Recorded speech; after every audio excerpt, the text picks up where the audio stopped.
Բարև ձեզ սիրելի քաղաքացիներ, ուրախ եմ ձեզ տեսնելու համար։ Այսօր մենք սկսում ենք իրական Հայաստանի գաղափարախոսության նախագծի քննարկումները։ Նախ ուզում եմ սկսել նրանից, թե իմ գնահատմամբ ինչի համար է գաղափարախոսություն եւ ինչ է գաղափարախոսություն ընդհանրապես եւ ինչի համար է այն անհրաժեշտ։ Ես կարծում եմ, որ գաղափարախոսությունը բանաձևերի համախումբ է, որով մենք գնահատում ենք մեր իսկ գործողությունները, որոնց վրա հիմնվելով կայացնում ենք որոշումները, որովհետև ընդհանուր առմամբ մեր իրականության մեջ է, ցանկացած իրականության մեջ է միշտ տարբեր իրադրությունների եւ որոշումների հետ կապված կա բանավեճ։ Արդյոք այս որոշումը ճիշտ է թե սխալ է, կան ավելի սուր քննարկումներ եւ քննադատություններ։ Այս որոշումը պետական է թե ապապետական է, այս որոշումը հայրենասիրական է թե հակահայրենասիրական է, բայց խնդիրն այն է, որ որևէ բան գնահատելու համար պետք է հասկանալ այն ուղենիշը, որի նկատմամբ, որի հետ հարաբերություններում մենք այդ չափումը իրականացնում ենք, որովհետև որոշումները կարող են լինել ամենատարբեր, որոշումները տարբեր դիտանկյունից եւ տարբեր խնդիրների եւ տարբեր նպատակադրումների եւ տարբեր գաղափարախոսությունների տրամաբանությամբ կարող են լինել ճիշտ, նույն որոշումը կարող է լինել ճիշտ եւ նույն որոշումը կարող է լինել սխալ։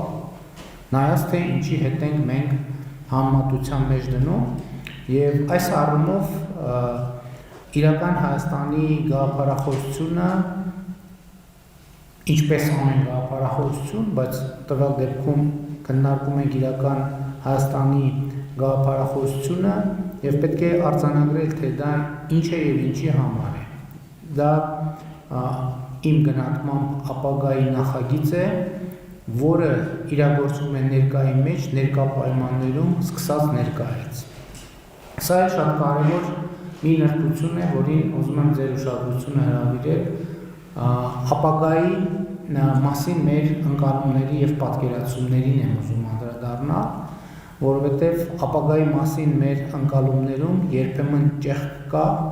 որովհետեւ մենք այն պատկերացնում ենք երազային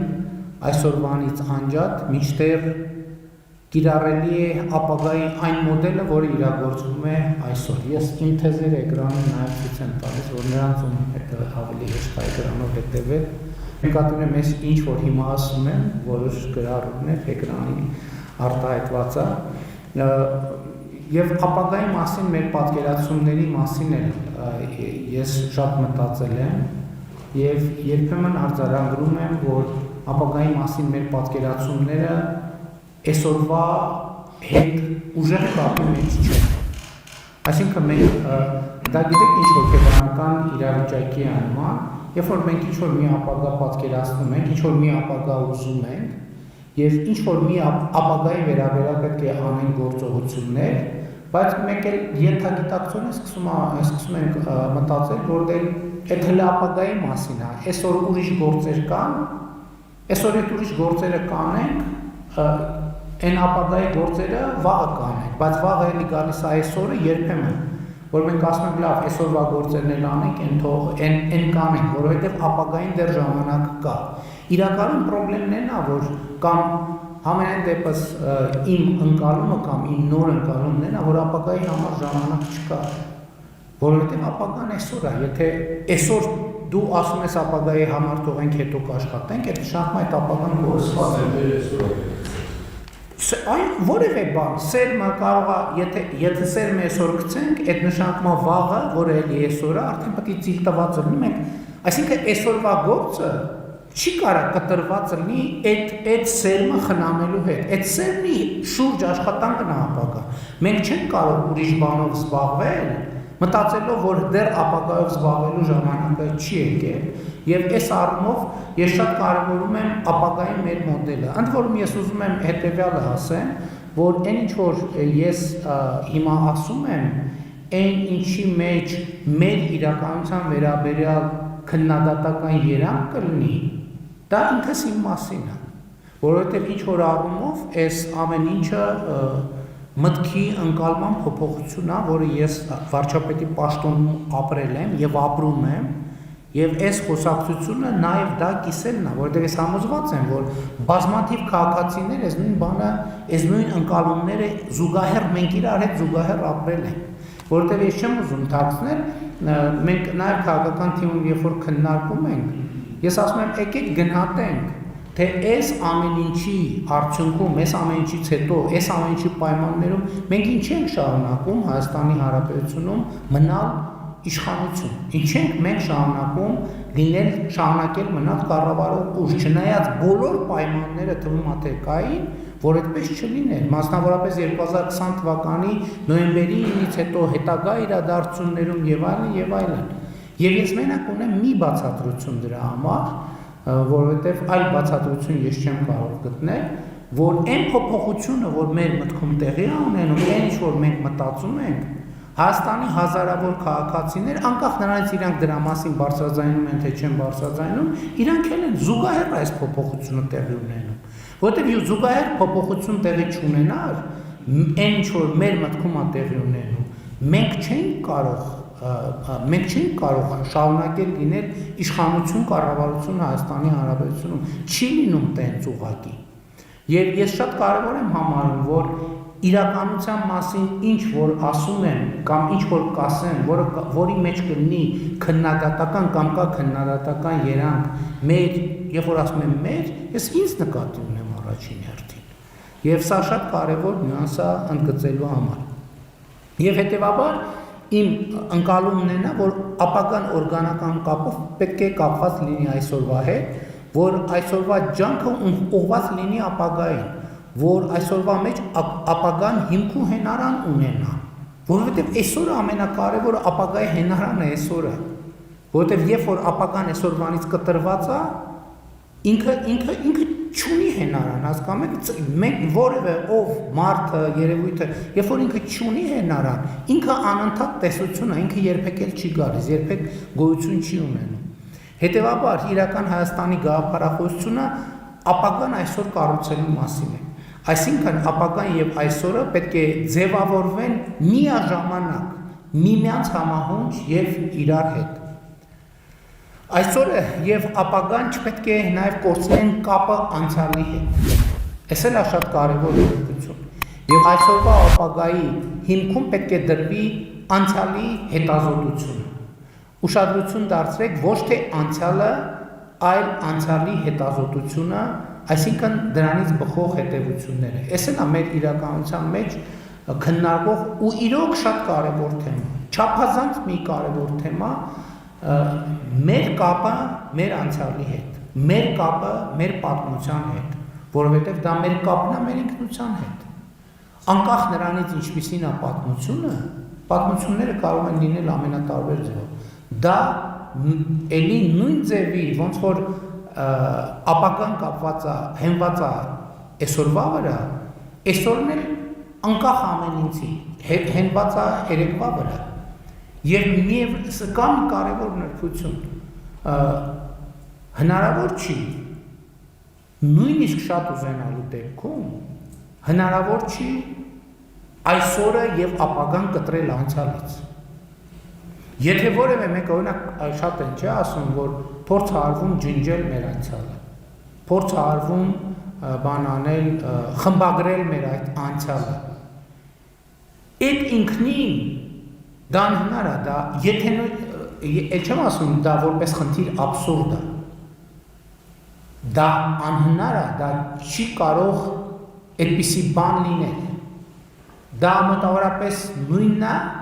որ ասես մարմինդ երկատես, ասես հիմա ես որոշել եմ այլ կերպ ապրեմ եւ առանց իմ մարմնի մի մասի։ Դա մահացու է, բայց այստեղ ինչի մեջ է խնդիրը։ Ինչի մեջ է խնդիրը։ Խնդիրն է նա, որ անցյալի ընկալումը պետքա լինի հետազոտության վրա։ Այսինքն անցյալը, այսօրը եւ ապագան էլ պետք է անընդհատ լինի հետազոտության մեջ, առավել եւս անցյալը, որի փաստերը հայտնի են եւ հասանելի են։ Ապագայի փաստերը հայտնի եւ հասանելի չեն, դրա համար ապագան մենք չենք կարող հետազոտել խորությամբ, բայց անցյալը մենք կարող ենք հետազոտել խորությամբ եւ հետեւաբար այս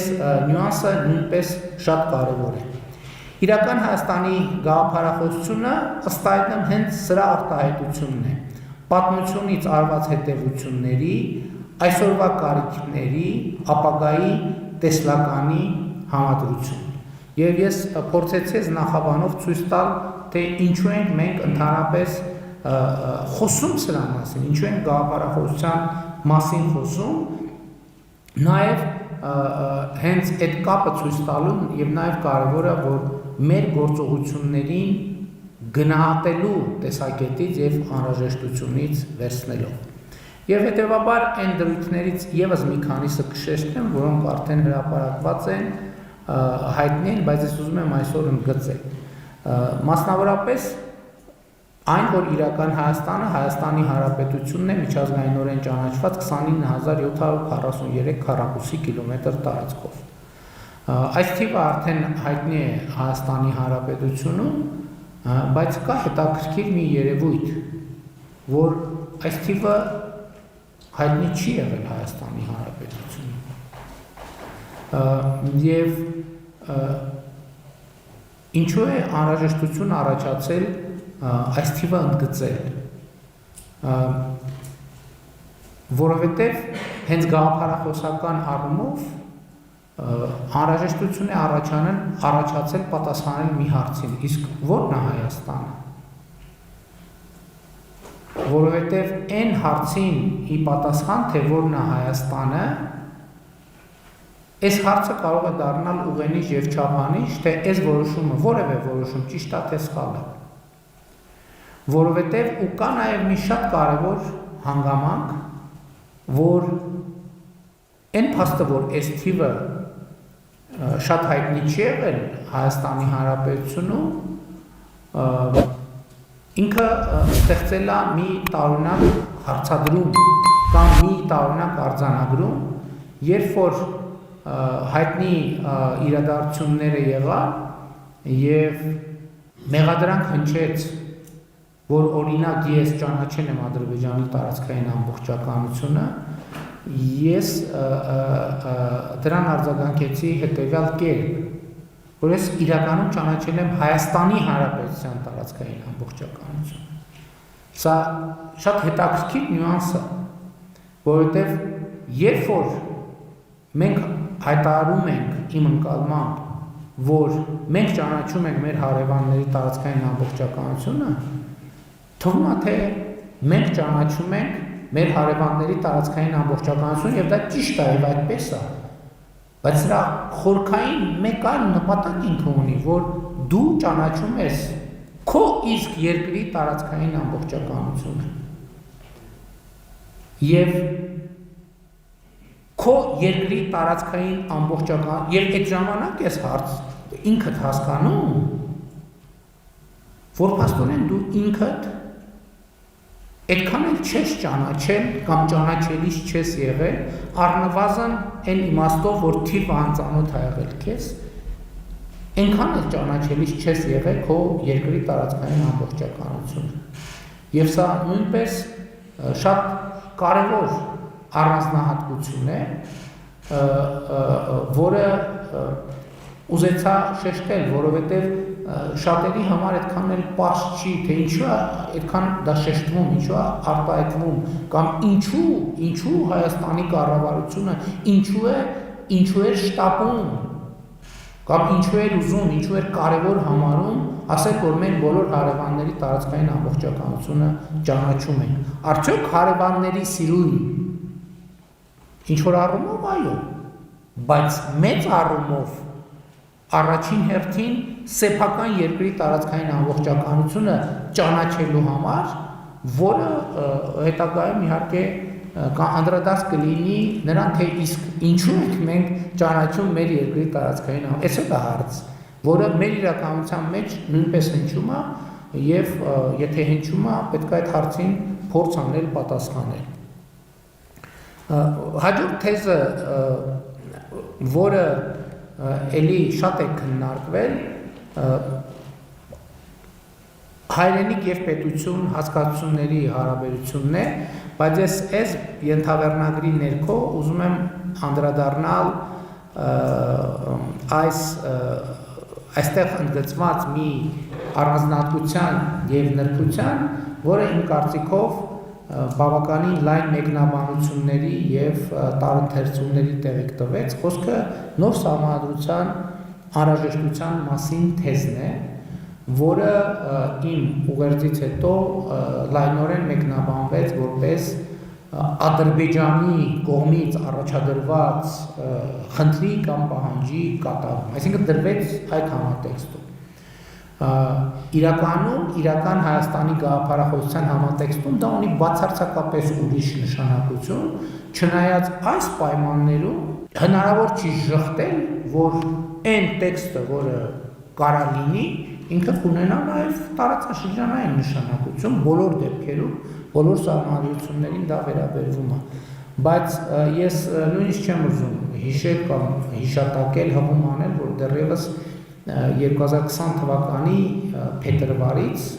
մենք նոր սահմանադրության օրակարգի մասին խոսել ենք եւ ավելին 2018 թվականի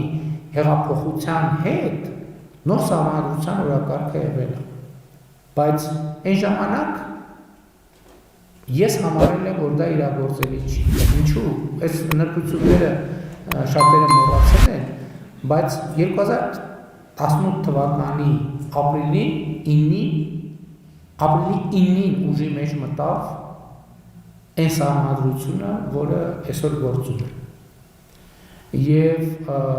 այսինքն ապրիլի 9-ին ուժի մեջ մտավ, գործնականում ապրիլի 22-ին տեղի ունեցավ ըստ էության հեղափոխությունը, լավ, եթե ամբողջական անենք, ասենք մայիսի 8-ին։ Եվ այն ժամանակվանից կար նոր սահմանադրություն ընդունելու օրակարգը, ընդ որում նույն հիմնավորմամբ, չնայած հիմնավորումը հիմա ավելի հարստացել է եւ անտրամաբանական էր 2 ամիս ուժի մեջ լինող սահմանադրությունը փոխել, ինչու էր անտրամաբանական, ոչ թե հիմնավորումն էր վերացել, այլ ի վերջո էլի պիտի լիներ այդ հարցը։ Հիմա խորհրդանական կառավարման համակարգ, թե կիսանախագահական կառավարման համակարգ, եւ այս հարցի պատասխանը շատ դժվար կլիներ տալ այն պայմաններում, երբ խորհրդանական կառավարման համակարգը գործում է ընդամենը 1 ամիս, 2 ամիս, 3 ամիս։ Բայց սահմանադրության թեման, նոր սահմանադրության թեման շատ կարևոր է, մեկը այն հիմնավորմամբ, որը ես ինքս ինձ համար ունեի նաև 2018 թվականին, բայց մյուսը նաև վարչապետի պաշտոնում եւ կարգավիճակում լինելու բերումով նաև այդ ընկալումը եւ դիտանկյունը խորացել է։ Իսկ ո՞րն է այդ ընկալումը եւ դիտանկյունը, որ իմ ընկալումը հետեւյալն է, որ սահմանադրությունը պետք է լինի քաղաքացիների պայմանավորվածությունը երկրում ապրելու եւ հարաբերվելու կանոնների մասին։ Այսինքն սահմանադրությունն ինչ է, որ մենք բոլորս ընդ որում էական չի, կողմ ես քվեարկե թե չէ, կարևորն է նա, որ քաղաքացիների մեծամասնությունը կողմ քվեարկած լինի։ Հենց այդ փաստով դա պայմանավորվածություն է քաղաքացիների մեջ, թե մենք ոնց ենք իրար հետ հարաբերվելու։ Երկու քաղաքացիներ ինչ կանոններով են իրար հետ հարաբերվելու, քաղաքացին եւ պետությունը ինչ կանոնով են իրար հետ հարաբերվելու, պետական ինստիտուտները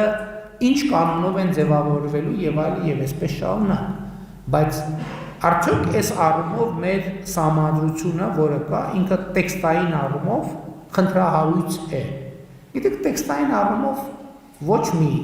սահմանադրություն խնդրահարույց չէ։ Խնդիրն այն է, որ քաղաքացիների պայմանավորվածությունը տեղի չի ունեցել, որովհետև սահմանադրության թե 1995 թվականի ընդունման, թե հետագա փոփոխությունների ժամանակ ըմբռնումը եղել է այն, որ իշխանությունը ընդունել է սահմանադրությունը, բայց միշտ այդ քվեարկության արդյունքները կասկածի տակ են եղել, այսինքն եղել է լեգիտիմ ըմբռնում, որ ժողովուրդը դրա օգտին չի քվեարկել։ Արդյոք սա էական է, սա լրջորեն էական է, որովհետև եկեք պատկերացնենք մեզնից ցանկացած մեզնից երկուսի հարաբերությունը, երբ որ մենք խոսում ենք մի բան, եւ դա ավարտվում է պայմանավորվածությամբ, եւ խոսում ենք մի բան, եւ դա չի ավարտվում պայմանավորվածությամբ։ Արդյոք այս երկու իրավիճակները որոշակիորեն փոխում են մեր հարաբերությունների կերպը։ Շատ լրջորեն են փոխում։ Եվ ես գիտեք, նաև շատ իրավիճակներ կան, որ կառավարությունը որոշում է կայացնում, ես քաղաքացիները դրա վերաբերյալ դիրքորոշում են արտահայտում, այդ թվում քննադատական, այդ թվում նեգատիվ, ես քապնիցի չեմ մտածում, թե կառավարության որոշումները բոլորը լավն են, կատարյալ են կամ քաղաքացիները չպետք է քննադատեն։ Խոսքը դրա մասին չի։ Երբեմն կան նյուանսներ, երբ իմ ըմբռնումը այն է, որ քաղաքացին հարազատություն չի զգում երկրում հաստատված իրավակարգի նկատմամբ։ Ինքը չի համարում, որ սա այն կանոնը, որով իրեն պարտադրում են, որ ինքը ապրի, ինքը համարում է, որ դա իրոք իրեն պարտադրում են, որտեղ ինքը չի պայմանավորվել, որ ինքը պետք է այդ կանոնով ապրի, այսինքն ինքը դա իրանը չի համարում։ Իր օրգանական կապ չի, իր օրգանիզմի մաս չի։ Եվ այս է պատճառը, որ ինձ երբեմն բռնացնում եմ իմ մտքի վրա եւ այս բանի մեջ էլ երբ որ ասում եմ պետականազուրկ ազգի ռելիկտային մտածողություն ասելով, այդ նկատում եմ, որովհետև հասկանում եք իրավակարգերը շատ վաղուց մենք չենք որոշել մեր ապրելու կանոնը, մենք չենք որոշել մեր ապրելու կանոնը, որովհետև եղել է կայսրություն, եղել է ուրիշ կայսրություն, մի քանի կայսրություն, մենք չէ, որ որոշել ենք, թե ինչ կանոնով ենք ապրում, բայց մենք եկել ենք հիմա Հայաստանի Հանրապետությունում ենք ապրում, բայց մեր ընկալումն են, որ էլի մենք չենք որոշել, թե ինչ կանոնով ենք ապրում, եւ հետեւաբար մի ինչ որ պահի, երբ որ չգիտեմ մի քիչ ջղայնացած ենք, զայրացած ենք եւ այլն, մեր ենթագիտակցության մեջ իրավակարգի ընկալումը նույնն է, որ սա ինչ որ մարդկանց ուրիշների կողմից մեզ պարտադրված իրավակարգ է։ Ընդ որում էլի եմ ասում, կարող են նույնը լինել օրենքներն էլ, կանոններն էլ, տուգանքներն էլ, հարցը դրա մասին չի։ Հարցը նրա մասին է, թե մարդը, քաղաքացին դա իր սեփականը համարում է, թե իր սեփականը չի համարում։ Ինքը համարում է դա իր օրգանիզմի, հանրային օրգանիզմի մաս, թե չի համարում։ Եվ հետևաբար ես անհրաժեշտ եմ համարում, որ քաղաքացին որևէ պայմանավորվածություն ձեռք բերի եւ դա ապրելու են կանոնը, որը կա, խոսքը իրավակարգի մասին է, օրենքների ծագումնաբանության եւ այլ համարի, որ ինքն է, որ որոշել է այն շրջանակը, որում այդ ամեն ինչը տեղի է ունենում։ Եվ Իվարկյան էլ դա է, իսկ ինչն է խանգարում 18 թվականի երկու սահմանադրության օրինակ բերել հանրաքվեով 19 հանրապետական ու պարլամենտական ու նախագահական տարբերակներով թող ժողովուրդը ընտրել, ինչն է խանգարում այն ժամանակ։ Շատ բարձր արշավը կլիներ, բոլորը էստրակողնակիցները կգնային, ոնց որ նախորդ տարիներ էր շրջաններում Երևանում քարոզարշավ կանեն, նրա կողմնակիցները կանեն, ժողովուրդը կընտրել։ Շատ բարձ բան էր պակասում, ասիկ խանգարում, ասիկ ինչն է խանգարում, չէ՞։ Խանգարում է փաստարկների բացակայությունը, պրակտիկ փաստարկների բացակայությունը, որովհետև այնուամենայնիվ առաջնորդող ուժը, երբ որ հարց է դնում, չի կարող ասել, առաջնորդող ուժը չի կարող ասել, գիտեք ինչ ժողովուրդ, դե մի հատ սենց կա, մի հատ սենց կա։ Դե դուք նայեք որն եք ուզում, ինքը պետք է դիրքորոշում արտահայտի։ Շատ դժվար է պատասխանել հարցին, որի պատասխանը դեռ գոյություն չունի, որտեղ ինքը տեսական է, որտեղ հարց պետք է ինչի ընդամենը կամ 6 ամիս կամ 2 ամիս կամ 3 ամիս գործող սահմանադրություն։ Մենք ինչ ենք առաջարկում, քաղաքական առաջնորդությունը ժողովրդին ինչ է ասում, որի օգտին քվեարկի,